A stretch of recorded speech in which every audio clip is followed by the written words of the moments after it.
Think of interlocking puzzle pieces, two separate parts that become one the moment they click together. That's exactly the kind of relationship he had with the ball. The ball gives something to anyone who knows how to play with it. But when it came to him, it gave only one thing: joy. To him, to everyone watching. Because when the ball was at his feet, it was no longer football. It was a one-man show. The stage was his. The lights were his. The spotlight belonged to him. The ball, that was always his. He just lent it out occasionally. They say happiness is contagious, and if you were lucky enough to watch him at his peak, you know that's true. If someone ever asked how much joy a football can bring to people, he was the answer.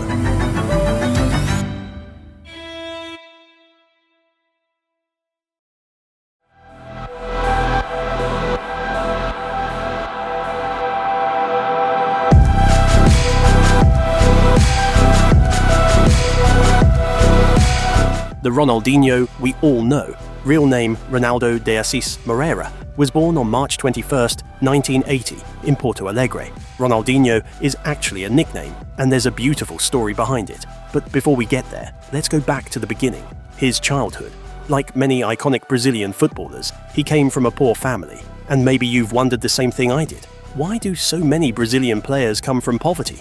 It's not because Brazil is a poor country. In fact, for decades, it's been South America's largest economy. But like in many nations, there are places where poverty is deeply rooted, and Ronaldinho's hometown, the port city of Porto Alegre, was one of them. At least his neighborhood was, where drugs and crime, as he described, roamed freely. His father, João, was a former footballer who worked as a welder in the shipyards, but he never let go of the game. During the week, he worked at the docks. On weekends, he picked up extra shifts as a security guard at Grêmio's stadium, struggling against poverty but still chasing football. This was the legacy he passed on to his sons, Roberto and Ronaldo. The love for the game ran straight from father to children. He was the kind of father who encouraged them at every turn, guided their play, and lit the way forward.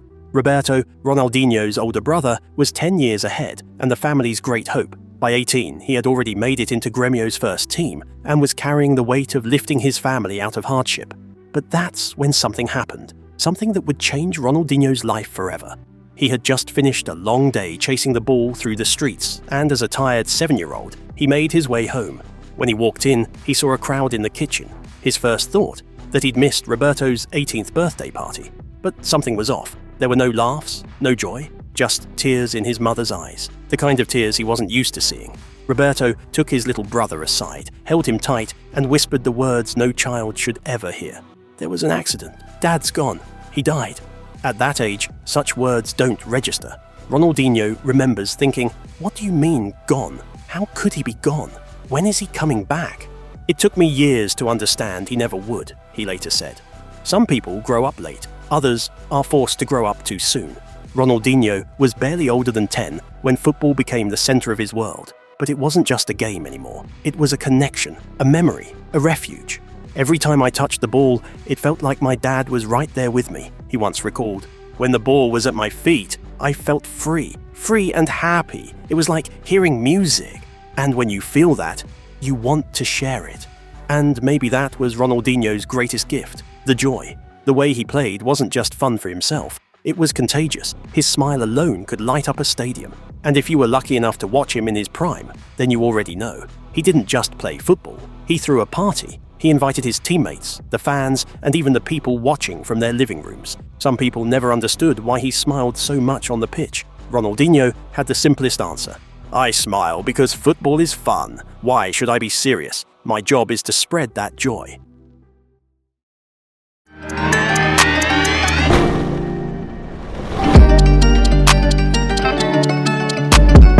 Ronaldinho was growing up.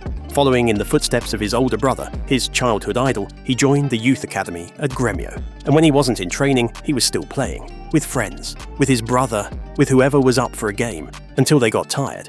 But even then, Ronaldinho wouldn't stop. My dog Bom was an unstoppable defender, he once laughed. When everyone else was done, I'd take Bom outside and keep playing. In Brazil, even the dogs love football. Bom was the perfect training partner, the first target of all his dribbling tricks, and, as Ronaldinho proudly claims, the first victim of the Elastico. By the time he turned 14, he had the chance to watch the 1994 World Cup on television. The iconic final, Brazil versus Italy, ended with a dramatic penalty shootout, Baggio's miss, and Brazil lifting the trophy.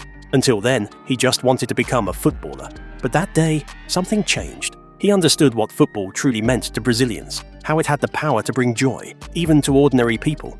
That day, he found his purpose. He didn't just want to play, he wanted to play for Brazil. His brother Roberto, sadly, wasn't so lucky. A severe injury forced him out of Grêmio, cutting short a career that once carried the hopes of an entire family. But Ronaldinho, he was rising, fast. Just a few months after that World Cup final, one of his Grêmio coaches pulled him aside. Ronaldinho had been called up to Brazil's under-17 national team. At 18, he finally made his debut for Grêmio's senior squad. He was no longer the little boy holding his brother's hand into the training ground. Now, he had his own locker, his own kit, his own place in that same dressing room. "I made it," he later said. "Life couldn't possibly get any better." But the truth was, it was just getting started. In June of 1999, Ronaldinho reached another milestone. He made his debut for the senior national team in a friendly match against Latvia. Brazil won 3-0. He delivered 2 dazzling assists, one to Alex, one to Ronaldo, and instantly won over the fans. And now, the nickname. It gets a little confusing, but here's the short version. At the time, there were 3 players named Ronaldo in the Brazil squad. The eldest, centre-back Ronaldo Rodrigues de Jesus, was nicknamed Ronaldão, meaning Big Ronaldo. Then there was Ronaldo Nazário de Lima, yes, the legendary one, who was known as Ronaldinho, meaning Little Ronaldo. And finally, the youngest of the 3, our Ronaldinho, who had just joined the squad. To distinguish him further, he was called Ronaldinho Gaúcho, Gaúcho being a nod to his home state, Rio Grande do Sul. Eventually, when the oldest Ronaldo retired, the nickname Ronaldinho was passed back to the one who made it iconic, Ronaldo Nazário. And the youngest? He dropped the Gaúcho and claimed the name for himself, Ronaldinho. The buck-toothed boy with the magical feet had found his place, but he wanted more. Like many Brazilian stars, he dreamed of proving himself in Europe. He often spoke with the other Ronaldo, the one he idolized, listening to stories of life at Barcelona, of the trophies, the accolades, the legacy. He didn't just want to play football, he wanted to make history. At Grêmio, he played 145 matches and scored 72 goals over 3 seasons. In the summer of 2001, he made the move to Europe. For just €5 million, an amount that seems laughable in today's market, he joined Paris Saint-Germain. The European chapter had begun.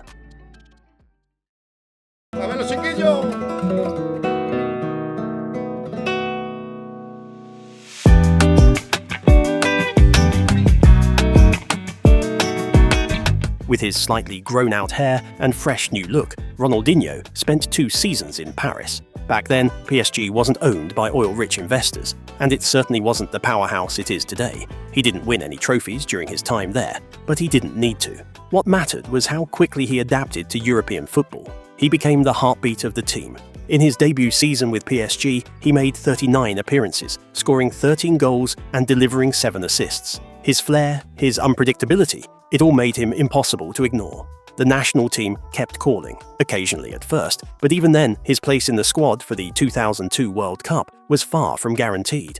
And it wasn't just him. Even the legendary Ronaldo, still recovering from injury, was uncertain to make the list. After all, Brazil has never had a shortage of talent. But Ronaldinho made the cut. At just 22 years old, he was one of the youngest players selected by coach Luis Felipe Scolari. Not just selected, starting. If you watched that tournament, you probably still remember that Brazil squad by heart.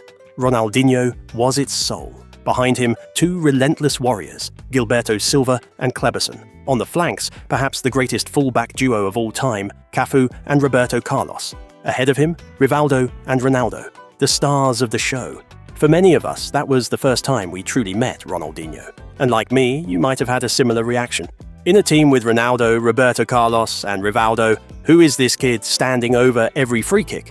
But it didn't take long. Millions watching quickly realized this kid was next. He may have started in central midfield, but he was everywhere, left, right, in the pocket. Every ball seemed to find him. Every attack flowed through him. He drifted. He received the ball with his back to goal. He turned defenders inside out. He delivered passes with vision and dribbles with menace. He still had rough edges. The red card against England in the quarter-finals could have cost Brazil dearly, but overall, he played like a star. And that free kick over David Seaman, iconic. Still replayed in highlight reels decades later. Brazil didn't just win the tournament, they dominated it without a single loss or even a draw. And Ronaldinho? He left that World Cup no longer a rising star, but a global sensation. That summer, he wasn't just a player anymore, he was becoming a global icon. His ponytailed hair became part of his signature look. He started appearing in Nike commercials. Kids tried to imitate his moves on the street. They begged their parents for his jersey. And in what would become a piece of internet history, one of his ads became the first YouTube video to reach 1 million views. That alone says everything about his popularity. Naturally, it meant his days in Paris were numbered. He lit up Ligue 1 once again, scoring 12 goals and providing 10 assists in 37 appearances. The footballing giants came calling. Barcelona had just finished one of their worst seasons in recent memory, 22 points behind champions Real Madrid. The mood at Camp Nou was grim. White handkerchiefs waved in protest. The club needed change, drastic change. They brought in Frank Rijkaard as head coach. They said goodbye to names like Frank de Boer and Juan Roman Riquelme. They added Ricardo Quaresma, Gio van Bronckhorst, Rafael Marquez, and Turkish goalkeeper Rüştü Reçber. But it wasn't enough. The club needed more than tactics. It needed soul, magic, joy. That's why the real headline signing that summer was Ronaldinho. For €30 million, Barcelona signed the Brazilian magician to a 5-year deal. 30,000 fans filled the stands just to watch him sign the papers. It's easy to forget now, but back then, Real Madrid were the undisputed superpower of Spanish football. Barcelona had only tasted real dominance during Johan Cruyff's era in the early 90s, and even that had faded. By the start of the 2003-2004 season, Madrid had double the number of league titles. So no, Ronaldinho's arrival didn't immediately spark a title expectation, but it did something else. Something perhaps even more important. Rijkaard brought back Cruyff's total football philosophy. And Ronaldinho? He made it beautiful again. Looking back, that team wasn't built just to win. It was built to entertain, to enchant, to bring joy back to the Camp Nou. Barcelona didn't win any trophies that season, but they finished second, behind a strong Valencia side. And more importantly, they gave the world a glimpse of what was coming. The next year, the building truly began. Barcelona dismantled the old guard, saying farewell to long-time stalwarts like Cocu, Kluivert, Reisiger, Overmars, and Luis Enrique. In their place came a new generation: Samuel Eto'o, Deco, Ludovic Juli, and rising stars from La Masia: Victor Valdés, Andrés Iniesta, Xavi, Carlos Puyol, Thiago Motta. The foundations were set, and at the center of it all, Ronaldinho, the smile, the spark, the soul of the project.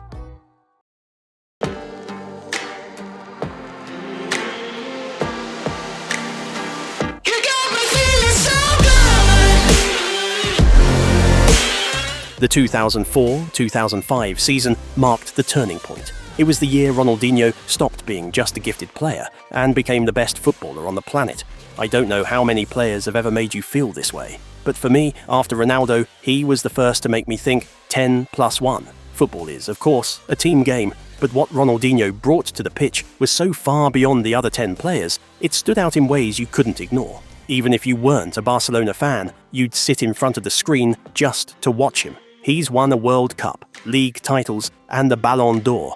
But according to him, his proudest achievement wasn't any of those. It was this, changing Barcelona in his own image. Suddenly, kids around the world weren't just dreaming of becoming champions, they were dreaming of playing the Barcelona way.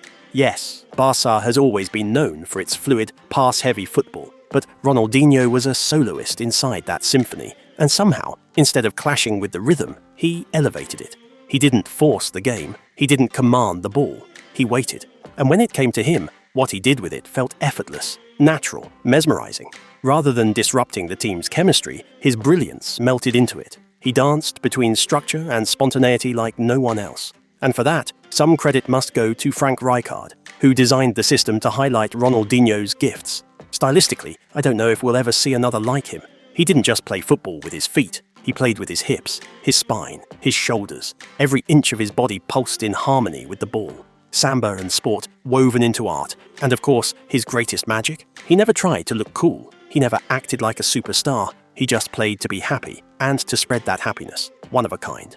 That season, Barcelona didn't just play beautiful football under his lead. They became winners again. They collected 14 more points than the previous year. And at Camp Nou, they dismantled Real Madrid, 3-0 in El Clasico. By season's end, they were champions. With 84 points, 4 more than Real Madrid. It was their first league title in 5 years, but their Champions League campaign ended early, knocked out in the round of 16 by Mourinho's Chelsea.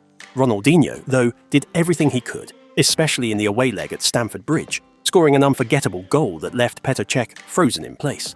Barca may have lost that night, 4-2, but Ronaldinho had already left his mark, and at the end of the season, he received football's highest individual honour, the Ballon d'Or. He was also crowned FIFA World Player of the Year for the first time in his career. The following season, Barcelona didn't make any blockbuster signings, aside from Mark van Bommel, but they did welcome a quiet addition from La Masia, an 18-year-old Argentine, and just like with Ronaldinho, you could tell there was something special about this kid, but it was still too early for him to take the stage. 2005-2006 was Ronaldinho's season, a year where he slammed into 5th gear, playing as if he had a point to prove, as if he wanted to leave no debate about who the best in the world was. In La Liga, he delivered 17 goals and 18 assists in just 29 matches, his finest season yet. And he didn't just win his 2nd consecutive league title, he changed the flow of football in Spain.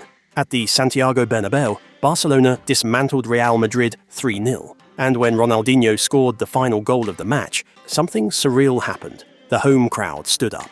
They applauded. Even Madridistas couldn't deny it anymore.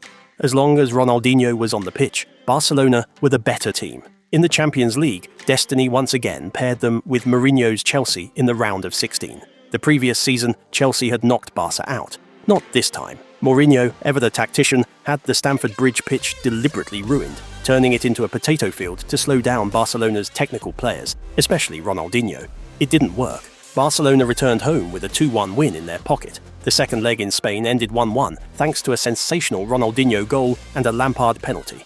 Barca advanced. In the quarter-finals, they faced Benfica. In the semis, AC Milan. Across all 4 knockout games, Barcelona didn't concede a single goal. The final? Against Thierry Henry's Arsenal. In the 17th minute, Ronaldinho slipped a magical through ball to Eto'o, who broke through on goal. Jens Lehmann brought him down and was sent off. Still, Arsenal, down to 10 men, struck first, Sol Campbell heading them into the lead in the 37th minute. The second half was a siege. Arsenal's box became a war zone. It was only a matter of time. In the 76th minute, Eto'o equalised. 5 minutes later, Belletti burst through the right flank and delivered the winner. Barcelona, just 3 years after rebuilding their team from scratch, had completed the double, La Liga and the Champions League. And Ronaldinho, with 26 goals and 24 assists in 43 matches, he didn't just rule the season. He ruled the sport. FIFA crowned him World Player of the Year for the 2nd year in a row.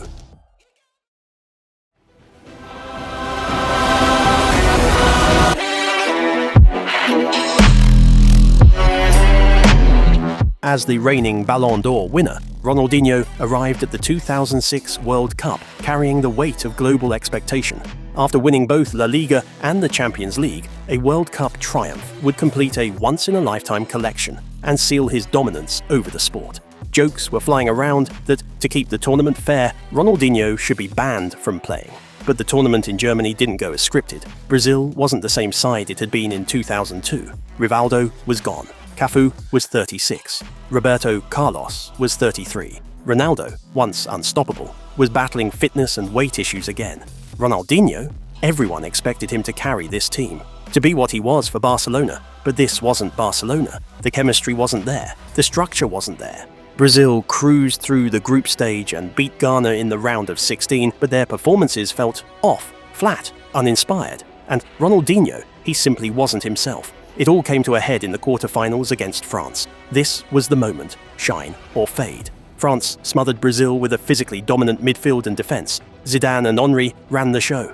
Ronaldinho, he couldn't breathe. And heartbreakingly, that night, at just 26 years old, Ronaldinho played in what would be his last ever World Cup match. But football always offers redemption. Back at Barcelona, Ronaldinho had the chance to respond, and he did, with his highest scoring season in La Liga, 21 goals. Yet once you've been crowned the best in the world, the expectations are never the same. He was still the team's most gifted player, but he wasn't the only special one anymore. Barcelona and Real Madrid went head-to-head all season. It came down to the final weeks, but a costly draw in the Catalan derby left them level on points with Madrid and behind on head-to-head. Barcelona finished second. Their Champions League campaign ended early too, eliminated by Liverpool in the round of 16. Naturally, when expectations aren't met, the biggest star becomes the easiest target. Ronaldinho's future? Suddenly uncertain. We don't know exactly when or how the club decided to move on, but it became clear the 2007-2008 season would be his last chance in Blaugrana. And there were doubts about his hunger, his drive. He had won everything a player could possibly win in just 4 years. Maybe, some said, he was satisfied. But it wasn't just about motivation. That season, he suffered a torn muscle injury that kept him sidelined for nearly 3.5 months. For years, Barcelona had been unthinkable without him. But while he was out, something shifted. Lionel Messi turned 20, and he was no longer just a promising talent. He was ready. And for the sake of the club, it made sense to give him more minutes. By the time Ronaldinho returned from injury, Barcelona had already fallen out of the title race. They endured their worst season in 5 years, finishing third, a staggering 18 points behind champions Real Madrid. And just like that, the dream was over. Ronaldinho's time in Barcelona was a fairy tale, the kind of dream you wake up from wishing you could go back to sleep, just to live it one more time. But dreams don't last forever, and this one had come to an end.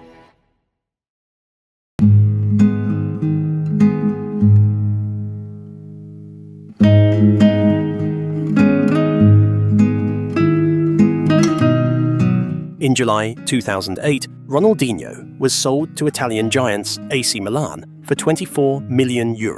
And truthfully, it made sense. He wasn't joining the biggest club in the world, but he was joining one of the most storied, a team that had lifted the Champions League just 2 years prior, a team led by the experienced Carlo Ancelotti. Still, there were cracks in Milan's foundation. If I may put it bluntly, the team felt deflated, flat. Aside from Kaká, the squad was either made up of players who had already passed their prime, or ones who hadn't yet reached it. That included Ronaldinho himself. It was clear, he wasn't the same. The league didn't command the same global attention it once did, and across Europe, a new generation of stars was emerging. The football world was moving on, searching for its next hero. That said, I don't consider his 2.5 years at Milan a failure. For starters, he had recovered from a serious injury. The explosive acceleration, the razor-sharp agility, those were gone. And Serie A wasn't exactly the best playground for showboating dribblers, but Ronaldinho adapted. He began using tools he hadn't needed at Barcelona, his playmaking brain, his vision, his passing. No longer the solo artist, he started orchestrating like a conductor. He became more of a creator, less of a magician. Yet, no matter how hard he tried, he couldn't carry Milan to trophies. The team was bleeding out. Ancelotti stepped down at season's end. Kaká left for Real Madrid, and with his departure, Ronaldinho finally took full control of the team. And for a brief moment, it worked. In the 2009-2010 season, he played nearly every league match. 36 games, 12 goals, 18 assists. He kept Milan in the Champions League spots almost single-handedly. But again, no silverware. Then came the final blow. Brazil manager Dunga left Ronaldinho out of the 2010 World Cup squad. That was it. Something inside him dimmed. The fire for top-tier football flickered out. Milan, meanwhile, began to rebuild. Younger players came in. Robinho, Zlatan. The team slowly reshaped, and Ronaldinho no longer felt essential. The love story ended quietly. In January of 2011, still only 30 years old, Ronaldinho began searching for a new club. He returned to Brazil. For just €3 million, Flamengo brought him home. What followed after that, even for those who closely tracked his career, things got blurry. Ronaldinho continued playing professionally until 2015, 3 different clubs in Brazil, even a short stint in Mexico. But the magic was gone, the lights had dimmed, and for most of us, it no longer mattered where he played. Ups and downs, they're part of all our lives, but Ronaldinho's rise had been so meteoric, his decline felt long and painful, too human, too real. It didn't sit well with those who adored him. We didn't want to see him become average. We couldn't imagine him being anything less than extraordinary. So I like to think of it this way. After reaching the very top, he simply got bored and decided maybe he didn't want to be that good anymore.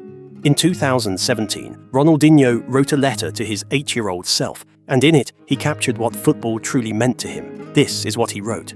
"Dear 8-year-old Ronaldinho, when your father leaves this world, your family won't even have enough money for a video camera. You won't hear his voice again, won't see his face in motion. You'll only have a photo, one single photo. He's watching you play football, and he's smiling. My only advice to you, always play the way he taught you, with joy."